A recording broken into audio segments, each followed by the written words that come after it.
Dalam hidupku ini, hanya ada satu orang yang tulus padaku.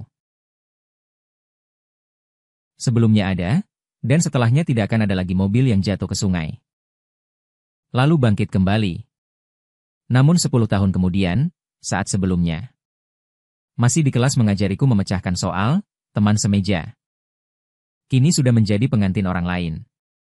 Aku tersenyum memberinya selamat. Lalu bertanya padanya, "Lalu bagaimana denganku? Apakah aku menikah?" Dia menatapku dengan tatapan kosong. Berbohong? Dia tidak tahu kalau dia berbohong. Telinganya akan memerah. Di hari ulang tahunku yang ke-16 ini, aku bertengkar dengan ibu. Aku mudah marah. Di hari hujan badai aku berlari keluar rumah. Mengendarai sepeda dan jatuh ke sungai di Taman Mudan. Dengan susah payah aku mengapung dan naik ke darat. Yang kulihat justru Anwan yang duduk di rumput dan menangis terseduh-seduh. Hampir saja aku tidak mengenalinya. Siang hari masih memasang wajah datar di kelas. Mengajariku memecahkan soal, si dingin. Bersama. Kini mengenakan gaun pengantin pendek dengan rambut disanggul. Benar-benar seorang pengantin yang anggun dan lembut. Anwan. Apakah kamu sedang cosplay? Aku menyeka wajahku. Berjongkok di depannya sambil tertawa geli. Matanya kosong. Riasan di wajahnya sudah luntur. Lengannya bertumpu pada lututnya, perlahan mengangkat kepala. Penampilannya seperti ini sangat cantik. Seperti nona muda yang lesu dalam komik. Langit gelap. Lampu jalan berkedip-kedip. Aku mengulurkan tangan membantunya menyeka. Air mata sambil bercanda.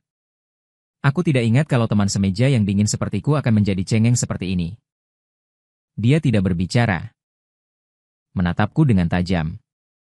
Sementara aku melihat sekeliling. Bertanya dengan bingung. Ada apa ini? Aku beritahu kamu. Aku benar-benar sial hari ini. Aku, di hari musim dingin ini, malah jatuh ke sungai. Seragam sekolahku basah kuyup, aku bergumam. Mengeluh. Menggigilkan air di kerah bajunya. Sebuah tangan baru saja menyentuh lehernya. Orang di depanku tiba-tiba berdiri. Memelukku erat-erat. Seolah menabrak dadaku. Dagunya mengenai tulang selangkaku. Langsung membuatnya sakit. Tercampur dengan aroma bunga yang sejuk dan lembut serta aroma hangat yang biasa. Hampir sama. Hanya saja lebih dewasa. Ini adalah pertama kalinya aku memeluk Anwan yang harum dan lembut ini. Aku sedikit malu dan wajahku memerah. Saat aku hendak bertanya ada apa dengannya. Gelombang panas membasahi kerah bajuku. Aku tertegun sejenak. Tidak tahu sudah berapa lama. Aku merasa seperti akan tenggelam dalam air mata Anwan. Dan dia memelukku terlalu erat hingga aku tidak bisa bernapas. Aku mendorongnya pelan. Aku akan mati lemas karenamu. Entah kata mana yang menstimulasi tangannya di punggung. Dia menekannya lebih keras. Ingin menanamkanku ke dalam tubuhnya. Aku tidak bisa bergerak.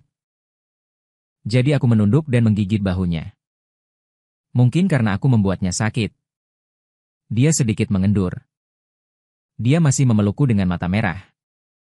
Jari-jarinya gemetar. Menyentuh wajahku seolah memastikan sesuatu. Apakah dia pikir dia melihat hantu? Aku Lin Feng.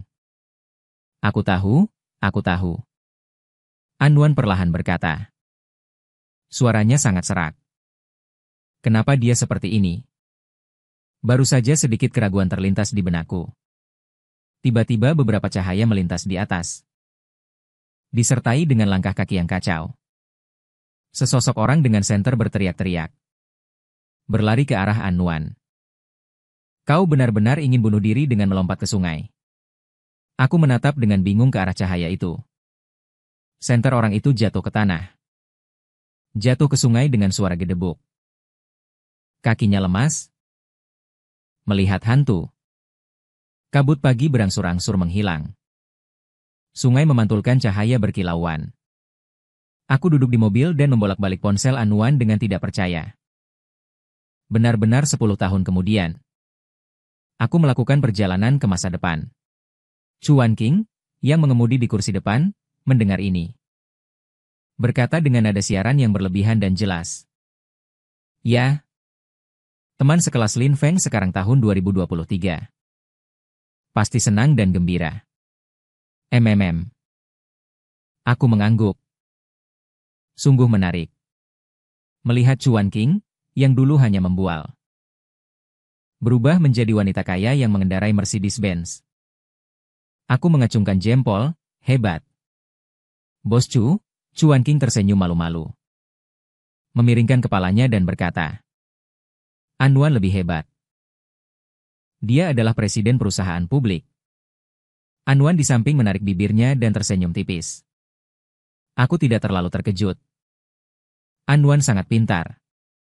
Pencapaian seperti itu adalah hal yang wajar. Yang lebih membuatku penasaran adalah hal lain.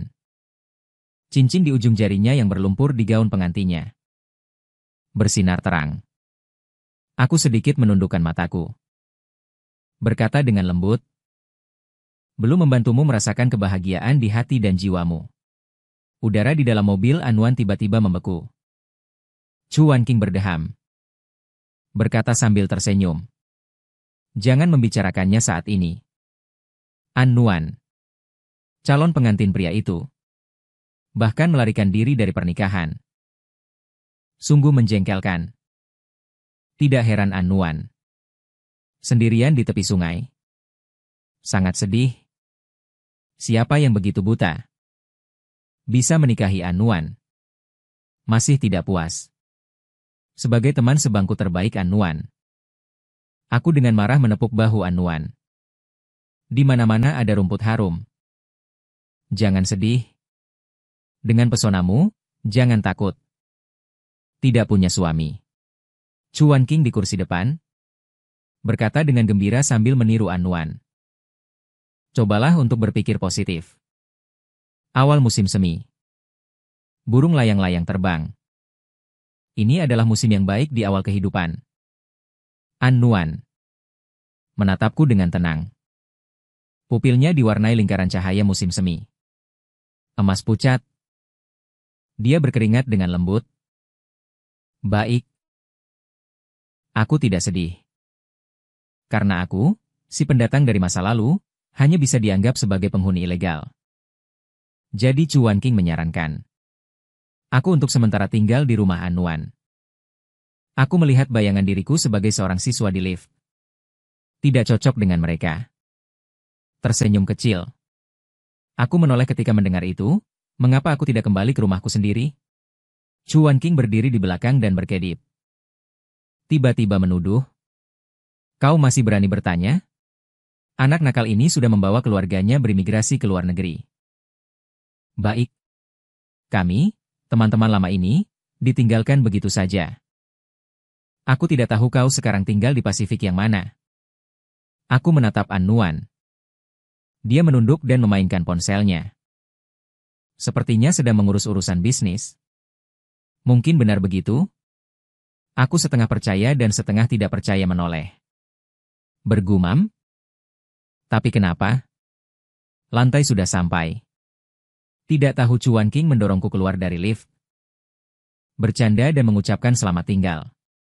Jangan terlalu banyak berpikir, kakak akan memberitahumu. Kita sekarang punya banyak uang. Bersenang-senanglah. Tidak seperti dirimu yang tidak punya hati nurani. Pintu rumah Anwan begitu dibuka, aku langsung terkejut. Apartemen besar dengan langit-langit tinggi, jendela dari lantai ke langit-langit di ruang tamu. Pemandangan sungai seperti safir. Menghadap pusat kota yang makmur dan mahal dari seberang sungai. Bagus sekali. Unbelievable terus bergema di benakku, seperti seruan dalam game. Ini persis sama dengan rumah yang kumimpikan di kelas matematika beberapa hari yang lalu. Ingat ketika aku bangun, aku masih linglung beberapa saat, tertidur di meja dengan bodoh, dilempari kapur oleh guru matematika, dan disuruh menceritakan mimpiku di depan seluruh kelas. Sungguh memalukan. Aku tersenyum dan bertanya pada Chuan Qing dan Anwan. Apakah kalian ingat? Mereka berdiri di depan jendela dari lantai ke langit-langit. Cahaya latar membuat ekspresi mereka tidak terlihat jelas. Ingat saat King melirik An-Nuan di luar jendela. Suaranya sangat pelan. Bagaimana mungkin aku tidak ingat? Karena An-Nuan jatuh ke air. Mendesakku untuk mandi. Dia seperti mengajar saat masih sekolah. Seperti aku menyelesaikan soal matematika. Dengan sabar menyesuaikan suhu air untukku. Dan meminta asisten untuk membelikan pakaian bersih. Aku tersenyum dengan mata menyipit. Terima kasih. Sungguh luar biasa bisa bertemu denganmu di masa depan. Tangan An-Nuan yang memegang pengering rambut terhenti. Dia mengganti gaun pengantinnya. Mengenakan pakaian kasual. Lebih dewasa dari saat remaja. Bergaris tegas. Bagaikan batu giok indah yang telah dipoles dengan halus. Pengering rambut menyala, An-Nuan. Tidak banyak bicara. Memintaku duduk di sofa. Dia berdiri di belakangku. Membantuku mengeringkan rambut. Sebenarnya, tindakan ini sedikit intim. Tapi melihat An-Nuan terlihat wajar. Aku merasa terlalu banyak berpikir. Di cermin, wajahku yang tampak polos. Sedikit memerah.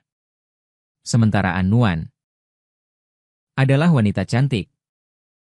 Memancarkan aura dewasa. Seharusnya kami seumuran. Tapi karena suatu kesalahan, kami memiliki perbedaan usia. Aku bercanda. Sekarang kamu 10 tahun lebih tua dariku. Haruskah aku memanggilmu kakak atau bibi? Suara angin berhenti, An-Nuan. Dengan lembut membelai rambutku yang berantakan. Suaranya lembut, cincin di jari manisnya hilang. Dia berkata semuanya boleh, An-Nuan. Kakak, bibi, apapun boleh.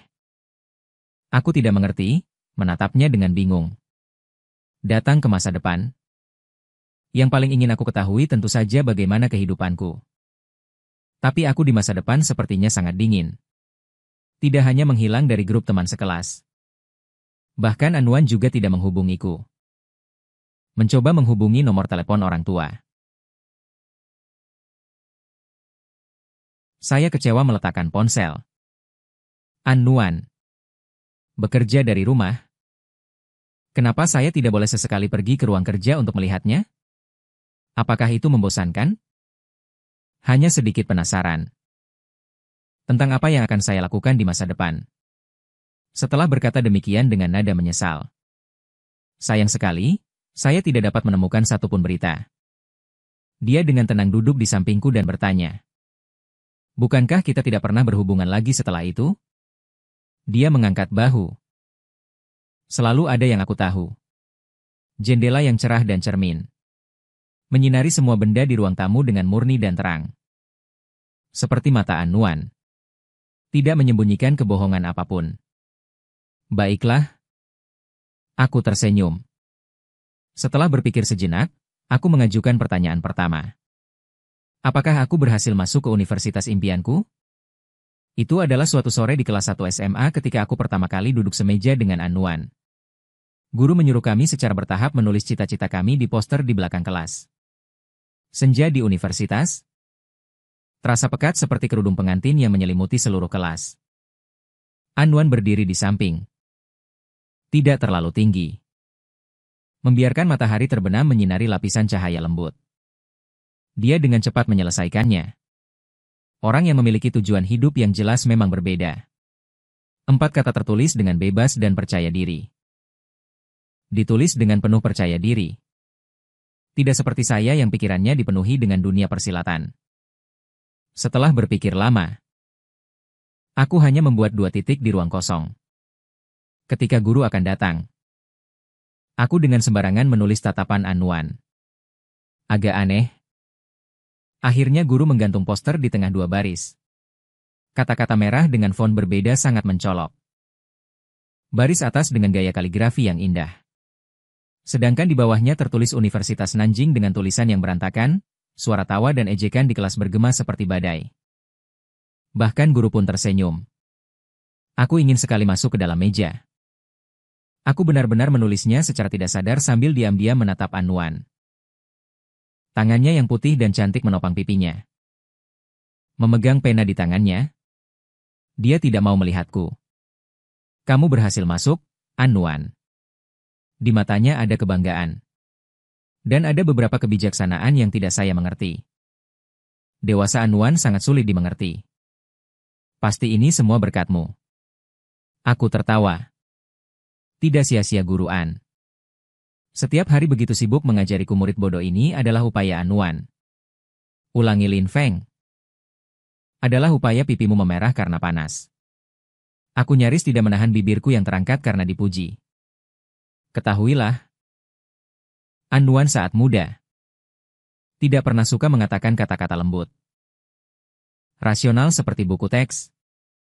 Emosinya selalu stabil. Hanya sedikit orang yang bisa membuatnya marah. Bahkan jika nilai matematikaku berturut-turut menjadi yang terburuk untuk ketiga kalinya. Dia hanya terdiam beberapa saat. Kemudian tanpa mengangkat kepala. Mengulurkan tangan untuk menahan aku yang mencoba melarikan diri, membuka tutup pena. Dengan tenang berkata, "Duduklah dengan baik, guru An sangat ketat. Tidak mengizinkan murid bodoh yang tidak bisa diajar.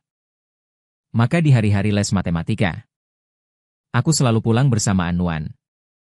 Dia duduk di boncengan sepedaku, aku mengantarnya pulang. Dia dengan hati-hati memegang ujung bajuku. Suara angin cepat berlalu di telinga. Awan yang lewat menembus roda, memutar cahaya bulan perak. Saat ini, pintu beranda tiba-tiba dibuka oleh seseorang. Aku tersadar dan tidak sempat menanyakan pertanyaan kedua. Mengangkat kepala dan bertatapan langsung dengan seorang pria berpakaian jas. Tanpa sadar aku berpikir, inilah calon pengantin An-Nuan yang melarikan diri. Benar-benar bingung. Ketika ingin berdiri, sebuah tangan menekan bahuku. Sangat berpakaian. Terasa kehangatan telapak tangan An-Nuan, dia masih seperti ini. Tidak pernah panik. An-Nuan dengan alami menepuk-nepuk kepalaku. Melirik pria yang berdiri kaku di beranda. Aku ingat tidak memintamu datang, nada bicara yang acuh tak acuh. Pria itu langsung gelisah. Dengan cepat meletakkan tas di beranda. Maaf. Saya akan segera pergi. Terdengar dari nadanya, dia pasti asisten yang membelikan saya pakaian tadi malam. Dia buru-buru menundukkan kepala dan membungkuk. Berbalik dan pergi. Mendengarkan suara kunci pintu yang beradu. Tatapanku dengan rumit mengarah pada An-Nuan. Dia terkekeh pelan, menundukkan mata dan memikirkan hal-hal yang tidak-tidak. Kamu tidak mengenalinya. Mendengar itu, aku berusaha keras mencari wajah tampan pria itu di benakku. Tetapi aku mendengar An-Nuan mengingatkan tentang sebelum ujian bulanan. Aku sakit. Kamu datang berkunjung dan melihatnya sekilas. Kembali ke sebelum ujian akhir semester. Aku dengan hati-hati melangkah ke rumah keluargaan. Rumah yang lembab dan suram itu. Itulah pertama kalinya aku melihat dunia An-Nuan. An-Nuan membuka pintu dengan wajah pucat. Di aula diletakkan foto seorang pria berseragam polisi. Bau obat yang menyengat dan dua gumpalan dupa yang hampir padam bercampur menjadi kabur. Meja makan menghadap perlengkapan upacara. Di atas bantal berlutut seorang nenek berambut putih yang menundukkan kepala dan memberikan mie dengan wajah kurus dan mata berwarna abu-abu. Satu-satunya warna merah di tubuhnya adalah pantulan cahaya lilin. Aku dengan lembut menyapa. An-Nuan. Seolah tidak mendengar. Dia tidak bisa mendengar. An-Nuan mengambilkan penutup sepatu. Saat jari-jari bersentuhan, suhunya sangat panas. Terlihat jelas dia sakit parah. An-Nuan di sekolah seperti cahaya bersih. Seragam sekolah Ming Yue selalu rapi. Posturnya selalu tegak. Aku merasa sedikit tidak tega. Seolah melihat Ming Yue jatuh. Sementara aku hanyalah seekor monyet yang tidak berdaya. Dia membawaku melewati ruang makan yang sunyi dan menekan itu. Lampu di lorong yang sempit dan panjang. Redup dan suram. Terdengar samar 2 kali. Desahan lemah. Terdengar dari kamar tidur utama setengah panjang di sebelah kiri. Melalui cahaya yang terlihat. Aku melihat lengan wanita yang kurus dan putih. Terkulai di luar selimut. adalah Ibu Anuan. Sepertinya sakitnya sangat parah. Di luar jelas siang hari. Tetapi di rumah ini tidak terlihat secercah cahaya. Dipenuhi dengan aura penyakit dan kesedihan. Aku merasa berat. Sulit dibayangkan. Bagaimana Anuan tumbuh dewasa. Masuklah. Anuan membawaku ke kamarnya. Kamarnya sangat bersih. Tapi juga terlalu kecil. Benar-benar kamar seorang gadis berusia 7 atau 8 tahun. Selain tempat tidur, hanya bisa menampung satu set meja dan kursi. Anuan menyuruhku duduk di tempat tidur. Dia sendiri duduk terbalik di kursi. Mengulurkan tangan untuk memasukkan Yao Yan yang belum sempat dimakan ke dalam perutnya. Meja itu dipenuhi dengan tumpukan buku yang tinggi. Jendela kecil, tertutup karena daun pohon berdesir. Aku terdiam untuk waktu yang lama. Ini sama sekali berbeda dari keluargaan yang aku bayangkan. Aku pikir hanya keluarga sarjana yang bisa mendidik Anuan. Anak seperti itu. Aku pikir, dia tumbuh dewasa dalam tatapan sayang dan bangga. Lin Feng Anuan mengulurkan tangan dan melambai di depanku. Dengan ekspresi lembut, "Kau datang mencariku. Untuk apa? Ada soal yang tidak bisa dikerjakan?" Aku kembali sadar. Meletakkan tasku. Dengan gagap. "Itu aku dengar kau sakit. Menyalin catatan dan cakupan ujian untukmu juga." Akibatnya, aku mengeluarkan sekantong jeli dan 2 kotak coklat. Ditambah setumpuk makanan ringan kecil yang berantakan. Selesai. Sibuk memasukkan catatan makanan. Sepertinya lupa di kelas. Aku tertawa 2 kali. Tidak menyerah. Mengangkat tas dan menuangkannya ke tempat tidur yang menumpuk seperti gunung hadiah makanan ringan. Anuan. Akhirnya tidak bisa menahan batuk 2 kali. Menutup mulutnya. Tertawa pelan. Dia sangat jarang tertawa seperti itu. Jelas sekali. Mata hitamnya berbinar. Seperti lirik yang tidak bisa kumengerti di kertas ujian. Angin sepoi-sepoi meniup hujan dan memainkan suara jernih. Tawanya sekejap meniup awan gelap di dalam rumah. Namun, hujan terus turun. Adalah semacam bunga pir yang akan layu. Khawatir akan kesedihan yang tak kunjung usai. Saat itulah pintu diketuk dan sebuah wajah kurus pucat masuk. Berbisik, "Kakak, apakah kamu sudah baikan?" 2 wajah yang berubah. Tetapi mata yang sama tumpang tindih. Aku terkejut dan tertawa. Dia adalah anak tiri Ye Shuang Anuan. Yang lainnya aku tidak tahu. Hanya tahu setelah An sakit. Ayah tiri menceraikannya dan membawa pergi uang keluarga ke tempat lain. Anuan tiba-tiba memiliki adik laki-laki lagi. Harus menjaga neraka seperti ini. Awalnya Anuan telah melewati semuanya. Berjalan menuju kesulitan yang telah menjadi masa lalu. Mata sedikit perih. Tiba-tiba aku memunggungi. Nada suara Anuan sedikit panik. Mendekat untuk melihat Lin Feng. Tidak apa-apa. Dia dengan lembut tetapi tidak membiarkan perlawanan menarik tanganku. Menyeka air mata di pipiku. Mengapa menangis? Nada lembut seperti angin. Membuat hatiku seolah-olah dibungkus erat oleh kapas. Dengan nada bicara. Hanya merasa kamu telah bekerja keras selama bertahun-tahun. Bagaimana kamu bisa melewatinya? Napas Anuan sama. Dibandingkan dengan Anuan, keluargaku jauh lebih lengkap. Meskipun tidak bisa dikatakan kaya raya, tetapi cukup untuk menstabilkan kehidupan keluarga. Ayah adalah pemilik toko bunga dan burung yang gemuk. Sepanjang hari tertawa seperti Buddha Maitreya, ibu berbisnis pakaian. Temperamennya pedas. Kata-kata favoritnya adalah nyahlah. Mereka hanya memiliki 1 putra, yaitu aku. Beberapa tahun sebelumnya kakek masih ingin mereka memiliki anak lagi. Ayah tidak setuju. Keduanya bertengkar. Ayah menampar meja dan berkata, "Aku dan Musia sudah puas memiliki 1, tidak ada kerjaan. Tidak apa-apa." Kamu pergi saja dan mengakhiri semuanya dengan wanita tua itu. Masalah ini berakhir dengan ayah dipukul 2 kali oleh kakekku. Saya tumbuh di keluarga seperti ini. Tidak takut pada apapun. Jika nilai ujian saya buruk, saya juga tidak khawatir dimarahi. Satu-satunya permintaan mereka kepada saya adalah kesehatan dan keselamatan. Karena sejak kecil saya sering sakit. Bisa dibilang direndam dalam botol obat. Selalu membawa jimat keselamatan yang diminta orang tua untuk saya. Saya tumbuh dengan susah payah hingga usia 16 tahun.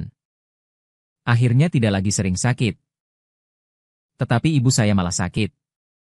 Dia menyembunyikan lembar pemeriksaan tumor. Dan menolak untuk dioperasi. Pada hari ulang tahunku yang ke-16. Justru karena hal inilah, saya bertengkar dengannya, tumornya jinak. Dan akan sembuh dengan perawatan dini. Namun, dia sangat keras kepala. Selalu berkata, tunggu dan tunggu lagi. Sampai saya masuk universitas. Sampai saya menabung cukup uang sekolah untuk saya.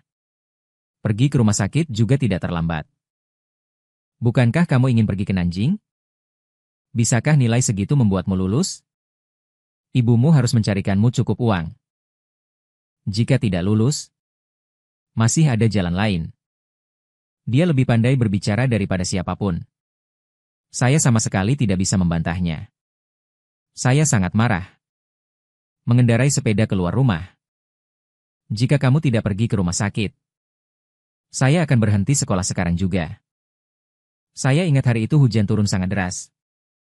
Amarah saya langsung membakar otak dan keberanian.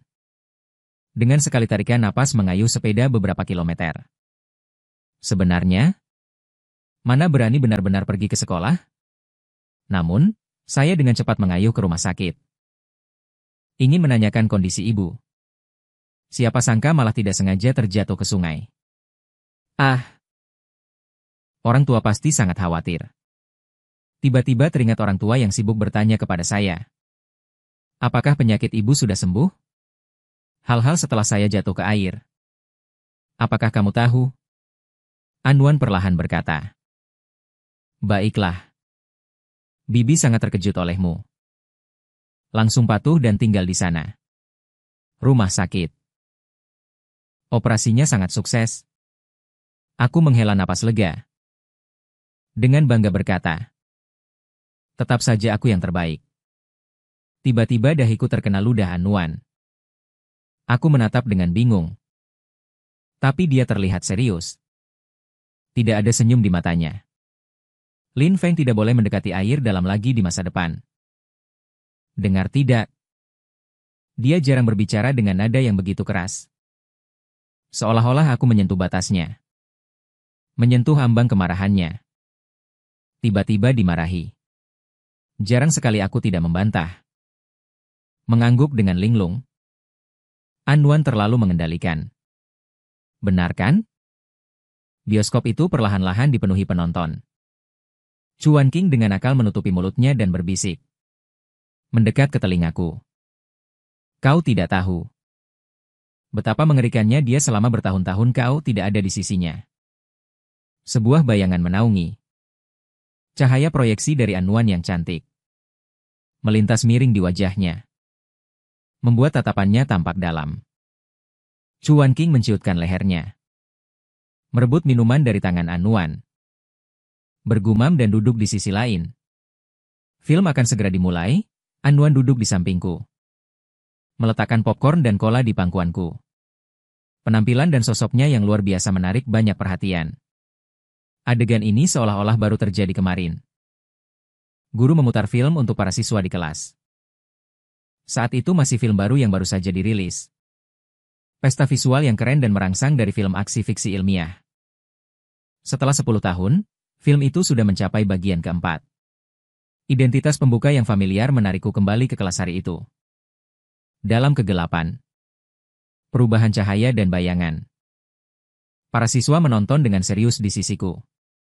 Aku ingin mengatakan sesuatu padanya. Berbalik dan menyadari bahwa dia selalu menatapku. Dalam senja. Bunga gardenia melepaskan sedikit aroma terakhirnya. melayang ke ruang gambar melalui jendela. Matanya bisa digambarkan dengan kosakata indah apapun. Saat itu, aku yang vulgar hanya bisa memikirkan satu kata. Bintang-bintang. Aku ingat aku terpana. Terpana hingga lupa menanyakan film yang ingin kutanyakan. Alur cerita tiba-tiba mengatakan An-Nuan. Besok adalah hari ulang tahunku. Maukah kau datang ke rumahku untuk merayakannya? Dia tertegun sejenak. Mengangguk, berkata baik. Begitu kata-kata itu keluar, An-Nuan 10 tahun kemudian masih menatap dengan tenang. Aku tidak menonton film. Hatiku bergerak. Tiba-tiba aku bertatapan dengannya. Berkata pelan, mengajukan pertanyaan ketiga. Apakah aku, An-Nuan 10 tahun kemudian, sudah menikah? Film memasuki bagian akhir. Musik lirisnya panjang. Dalam suara napas sedih, An-Nuan mendekat dengan suara lembut. Dia menjawab, "Ya." Aku menatap bekas garis putih di jari manisnya.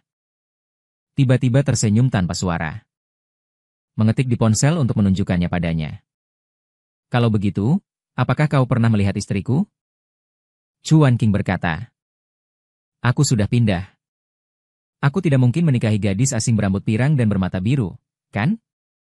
An-Nuan menggelengkan kepalanya. Menyatakan bahwa dia tidak tahu dengan jelas.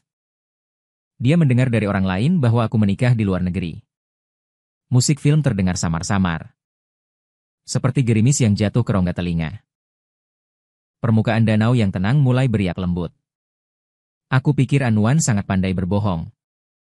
Seperti saat aku digoda oleh teman sekelas di kelas 1 SMA. Seperti itu. Telinganya memerah. Tidak berani menatapku. Sejak aku mengajukan pertanyaan pertama. Dia sudah berbohong. Dia tidak tahu bagaimana mungkin aku menikah dengan orang lain, kan? Aku tidak mengungkap kebohongan An-Nuan. Kenyataan yang lebih disukai An-Nuan untuk berbohong daripada mengatakannya.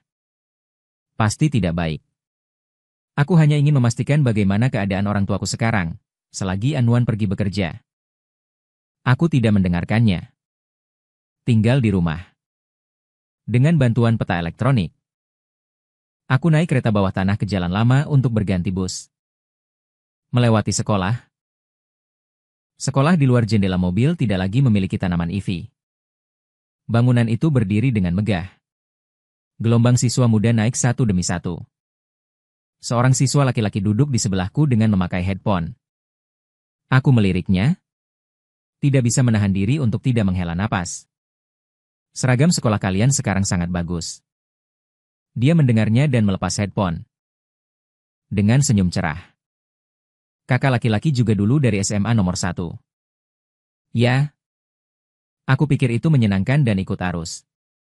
Aku angkatan 2014, tidak terlihat sama sekali. Anak laki-laki itu kagum. Memanfaatkan usia. Pingsan ya? Anak laki-laki itu terkekeh. Tiba-tiba teringat sesuatu. Kakak angkatan 2014 pasti mengenal kakak kelas An-Nuan, kan? An-Nuan sangat hebat. Dan juga cantik. Sekolah pasti sering mempromosikannya. Jadi aku buru-buru mengangguk. Apakah kamu juga tahu rumor itu? Rumor? Aku menatapnya dengan bingung. Yaitu dia, demi cinta pertamanya yang telah meninggal. Dia tidak akan menikah seumur hidupnya. Dan secara pribadi mengirim pembunuh ke penjara. Cahaya matahari yang redup. Sedikit demi sedikit menyinari kepalaku. Aku merasakan pusing yang tiba-tiba. Siapa yang meninggal? Cinta pertama apa? Anak laki-laki itu mengeluarkan ponselnya. Sepertinya sedang mencari berita. Bergumam satu. Kakak kelas angkatan 2014, Lin, kehilangan kendali saat bersepeda dalam hujan badai. Jatuh ke sungai Peoni. Setiap tahun guru selama musim banjir, musim semi, dan musim panas akan menggunakan kasus ini untuk pendidikan. Sekarang taman kami dikelola dengan sangat ketat. Dalam sekejap, aku merasa tangan dan kakiku dingin. Seluruh darah mengalir ke otak. Aku menatapnya dengan linglung. Bibir yang terbuka dan tertutup. Tiba-tiba teringat. Ya. Saya sama sekali tidak bisa berenang. Ke-13. Pada peralihan musim semi dan musim panas. Di seberang SMA nomor 1 dulu ada sekolah kejuruan. Ye Shuang bersekolah di sana. Kadang-kadang saya melihatnya didorong keluar gerbang sekolah oleh sekelompok siswa berpakaian dewasa. Saat itu, saya tidak tahu bahwa dia adalah adik laki-laki An Nuan. Saya hanya merasa dia kurus dan kecil. Terlihat menyedihkan dan canggung di antara orang-orang itu. Kemudian, dalam suatu kecelakaan, saya melihat orang-orang itu keluar dari gang sambil tertawa. Secara kebetulan saya lewat. Saya melihat ke dalam gang beberapa kali. Itu adalah Ye Shuang. Dia meringkuk di sudut, kurus dan tulang belulang meringkuk menjadi bola. Rambut dan pakaiannya kotor, matahari senja menyeret ekornya yang malas di belakang kami. Saya membawanya pulang. Mengapa tidak memberitahu kakakmu? Saya menyerahkan pakaian yang sudah dikeringkan kepadanya, tangannya bergetar. Dengan ragu-ragu menerima pakaian itu. Kakak sudah sangat kesulitan. Tapi kecelakaan seperti ini. Bersabar hanya akan meningkatkan kesombongan pelaku. Saya mengusulkan. Saya membawanya untuk melapor ke polisi. Siapa tahu, begitu dia mendengar kata lapor polisi. Seluruh tubuhnya gemetar seperti saringan. Memohon kepada saya untuk tidak melapor ke polisi. Saya tidak apa-apa. Sungguh? Mereka akan melepaskan saya setelah bermain sebentar. Saya menghiburnya. Apapun yang mereka pegang. Mereka melakukan kejahatan. Hanya dengan hukuman berat dari hukum. Mereka tidak akan berani mengganggumu lagi. Ye Shuang perlahan menggelengkan kepalanya. Mata hitam dan tanpa ekspresi itu menatapku dengan dingin. Kamu sama sekali tidak mengerti apapun. Emosi tajam menusukku. Dia menunduk dan terdiam beberapa saat. Terima kasih. Tapi tolong jangan beritahu kakak tentang hal ini. Saat itu saya mengangguk dan mengubur sumbu kehancuran. Tetapi pada akhirnya saya tidak bisa hanya melihatnya diganggu oleh orang jahat. Jadi saya pergi secara pribadi untuk mencari orang-orang itu dan memperingatkan mereka.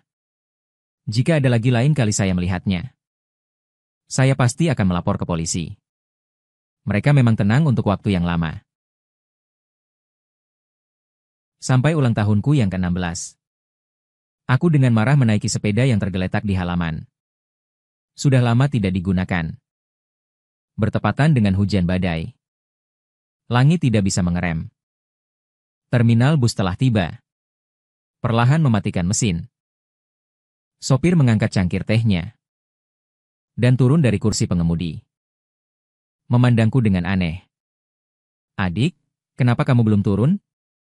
Aku mengangkat kepalaku. Kebingungan? Bangun? Ternyata aku sudah duduk di terminal bus. Turun dari mobil. Debu musim semi yang membawa serta bulu-bulu halus menyapu wajahku. Sosok An Nuan berdiri dalam gelombang cahaya biru keabu-abuan yang membingungkan. Terus menelepon. Sosoknya tampak sangat cemas. Sementara aku berdiri di tempat. Merasa tubuh tiba-tiba menjadi ringan. Hanya sejangkauan tangan. Namun langkah kaki terasa berat dan sulit untuk melangkah. Dulu di meja An Nuan ada buku Demian hitam. Aku pernah membukanya. Melihat dia menggambar satu baris kalimat dengan pensil. Hingga kini masih kuingat bahwa tidak ada kebetulan. Jika seseorang harus menemukan sesuatu, dia pasti bisa menemukannya. Ini bukan kebetulan, melainkan dirinya sendiri.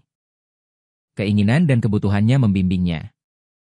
Aku adalah orang mati yang sudah meninggal 10 tahun yang lalu. Jiwa yang seharusnya menghilang di dunia fana. Mendengar penderitaan seseorang yang tak berujung. Memanggil kehendak orang itu untuk mendekatiku. Maka, aku muncul di hadapan An Nuan yang berniat bunuh diri dengan melompat ke sungai. Mencegahnya mendekatiku. Mendekati kematianku. Embusan angin bertiup ke arah An Nuan. Tampak merasakan sesuatu. Tiba-tiba menoleh ke belakang. Aku tersenyum padanya. Dengan suara lembut. An Nuan. Pengantin pria yang kau tinggalkan adalah aku. Benar kan? Aku dan An Nuan menikah. Tentu saja tidak disetujui oleh hukum dan Tuhan. Kami hanya berada di hutan belantara yang sunyi. Dengan seorang pengiring pengantin yang lucu dan banyak bicara. Menyaksikan pernikahan ini. Tanpa keluarga dari kedua belah pihak di sekitar. Satu pihak di Nanjing.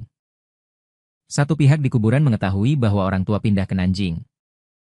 Dan membuka toko bunga di dekat universitas. Saya senang dan sedih. Senangnya adalah mereka akhirnya sangat kuat. Tidak lesu karena kematian putra mereka.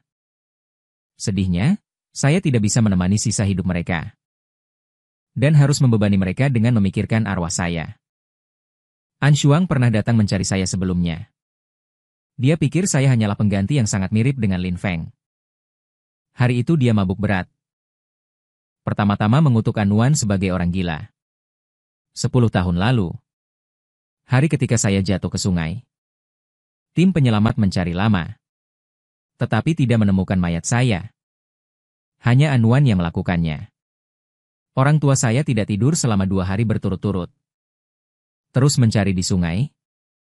Sampai akhirnya, dia benar-benar hancur ketika melihat saya di jaring ikan. Ye Shuang berkata hampir 1 atau 2 bulan. Dia tidak masuk sekolah. Suatu malam, saya melihat lampu menyala di ruang tamu. Saya pikir itu adalah nenek yang menyalakan dupa untuk ayah An Nuan. Mendekat.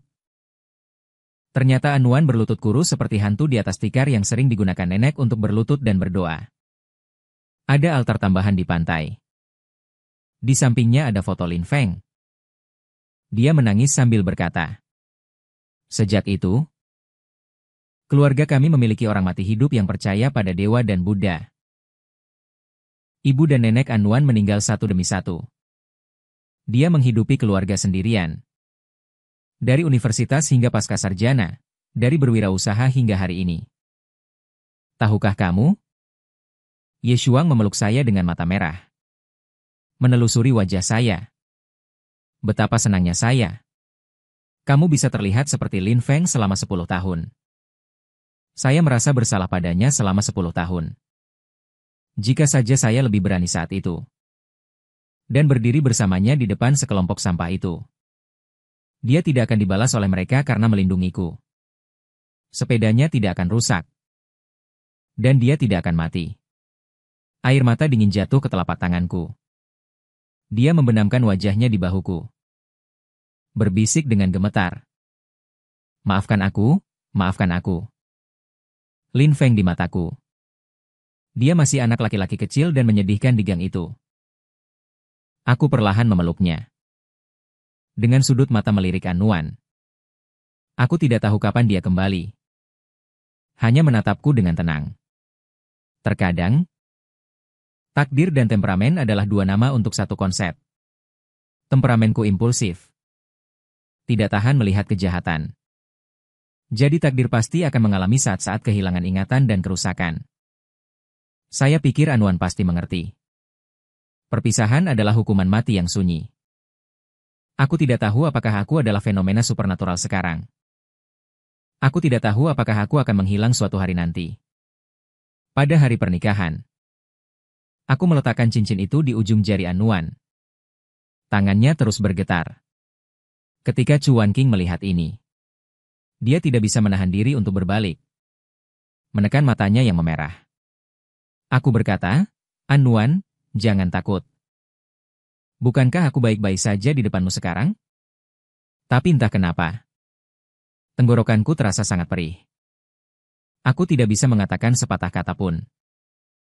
Dia sama sekali tidak bisa tidur nyenyak. Setiap malam bahkan memelukku erat-erat. Terkadang aku bangun di malam hari. Dan menemukan matanya terbuka, "An Nuan. Kamu hampir berevolusi menjadi harta nasional." Aku berbalik dengan bingung. Menyentuh lingkaran hitam di bawah matanya dan menggenggam tangannya. Dia mencium dahinya. Kegelisahannya berubah menjadi jalinan keintiman. Seperti tanaman merambat yang hanya bisa menjadi parasit. Tanpa aku, dia akan mati kehausan. Aku merasakan bahaya yang bergejolak di dalamnya. Jika ini mimpi, aku lebih suka tidak bangun. Jika ini penyakit, Aku lebih suka menjadi gila sepenuhnya. Berkali-kali di malam hari, Anwan berbisik kepadaku. Bagaikan gema dari dasar sumur. Atau gumaman seorang tahanan. Aku merasa khawatir tentang ini. Saat ini aku juga tidak bisa berbuat apa-apa. Chuan King terlihat sangat pusing. Dia tidak diizinkan mengganggu kami beberapa hari ini. Setelah menerima teleponku, dia terdiam cukup lama. Aku dan Anwan sudah mengenalku sejak kecil. Jika dikatakan dengan baik, dia itu dingin. Jika dikatakan buruk, dia itu penyendiri dan autis.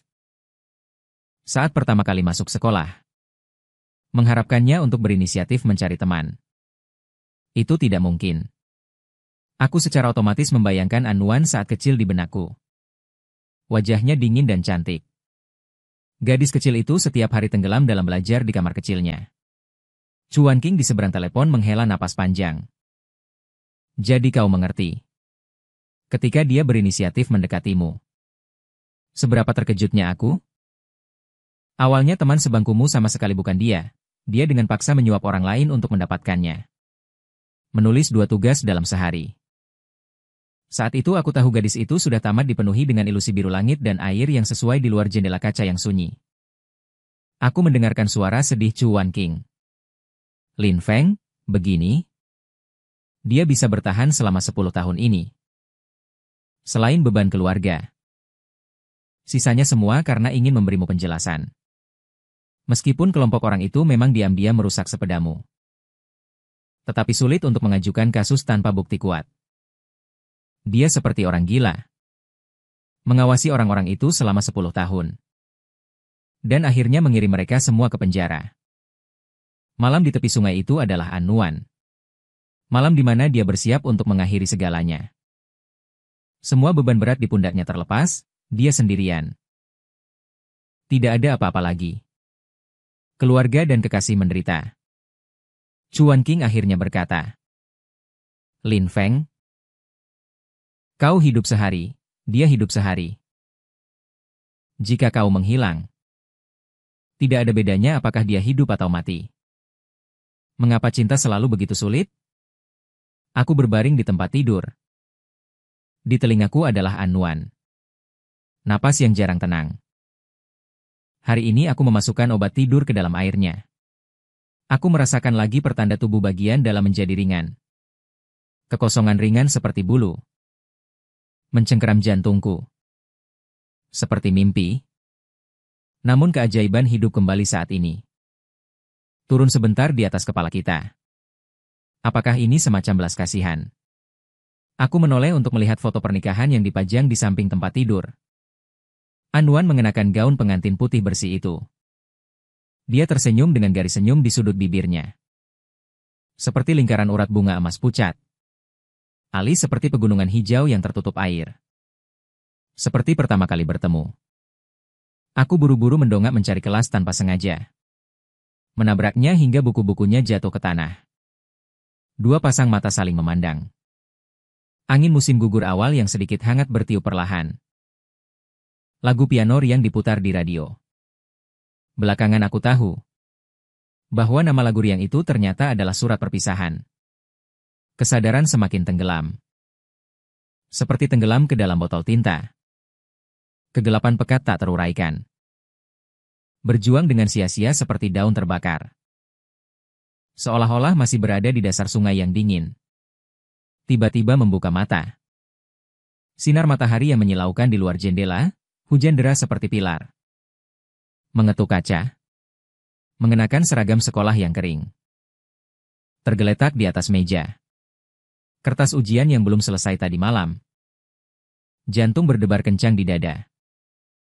Aku terengah-engah. Hanya melihat bahwa rasa dingin adalah mimpi. Mimpi buruk yang begitu panjang hingga menyesakan.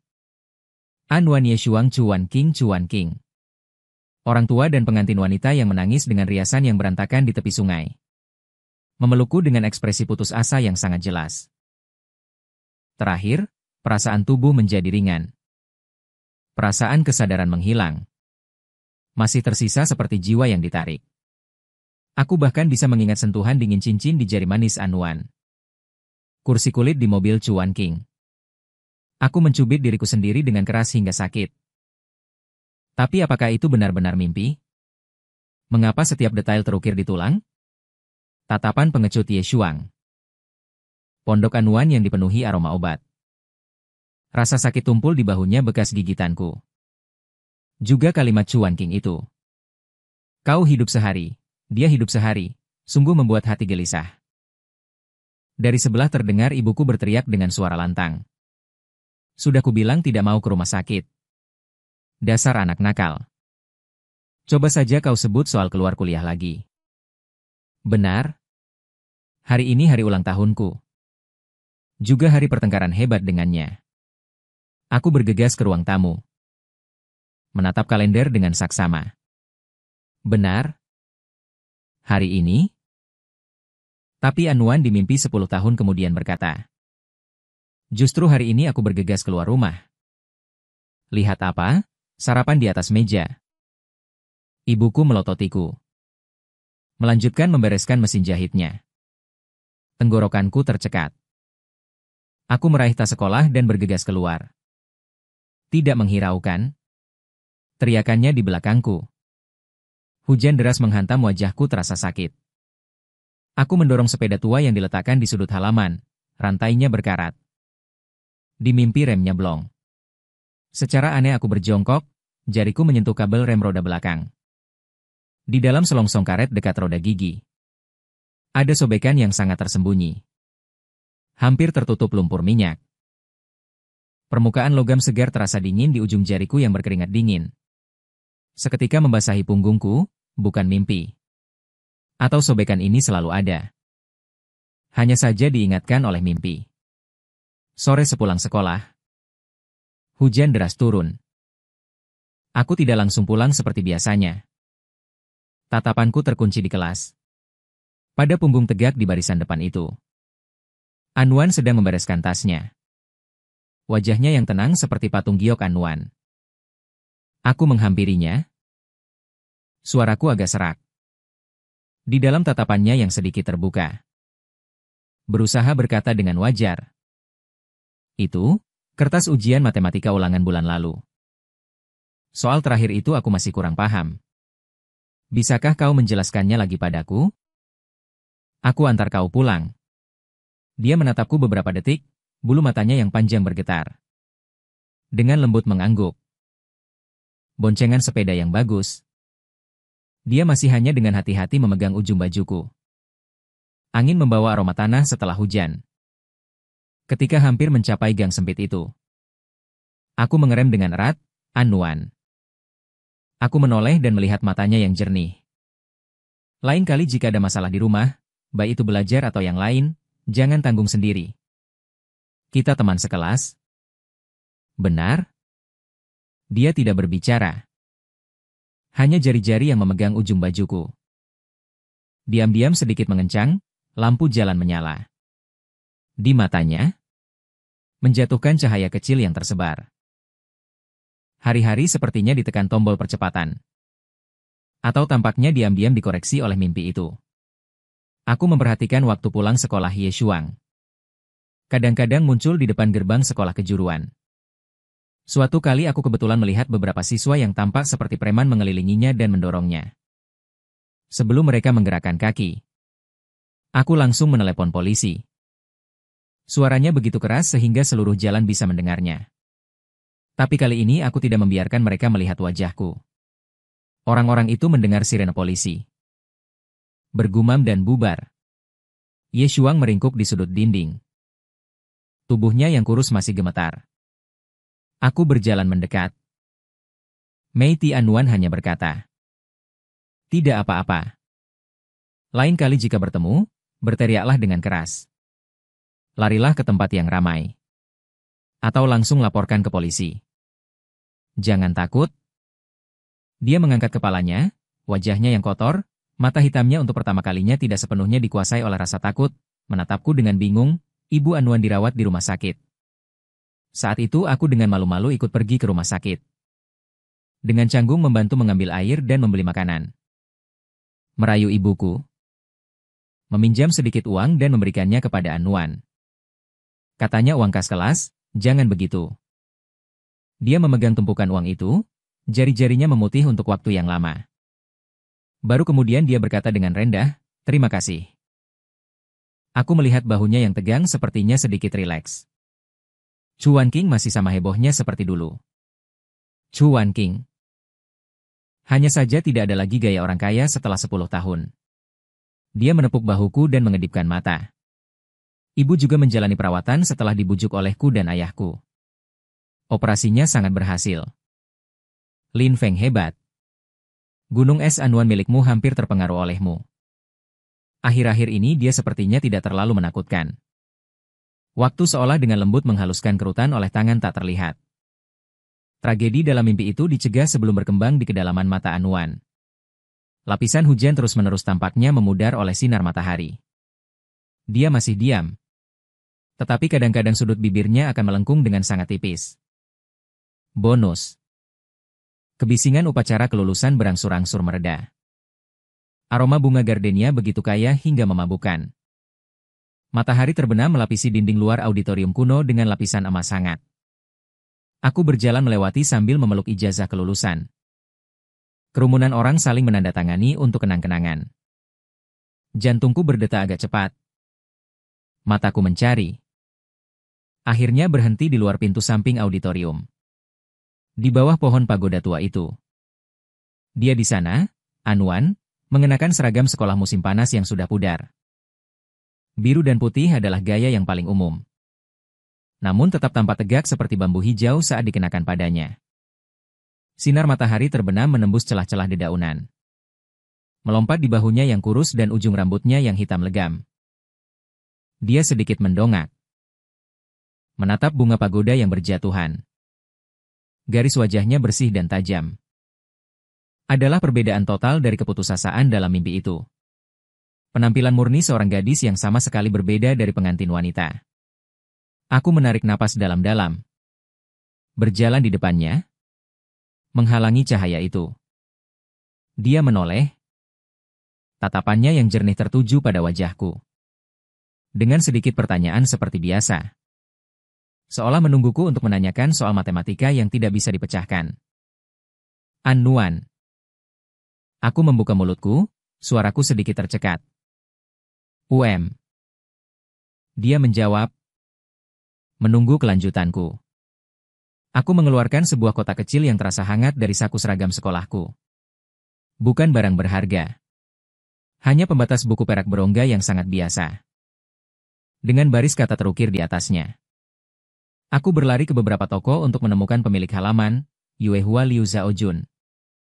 Ini, aku menyerahkan kotak itu. Bisa langsung merasakan keringat di telapak tanganku, hadiah kelulusan. Dia sedikit terkejut. Bulu matanya yang panjang bergetar, ragu-ragu menerima dan membuka kotak itu.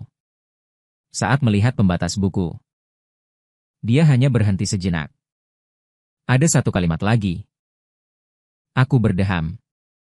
Merasa tenggorokanku kering.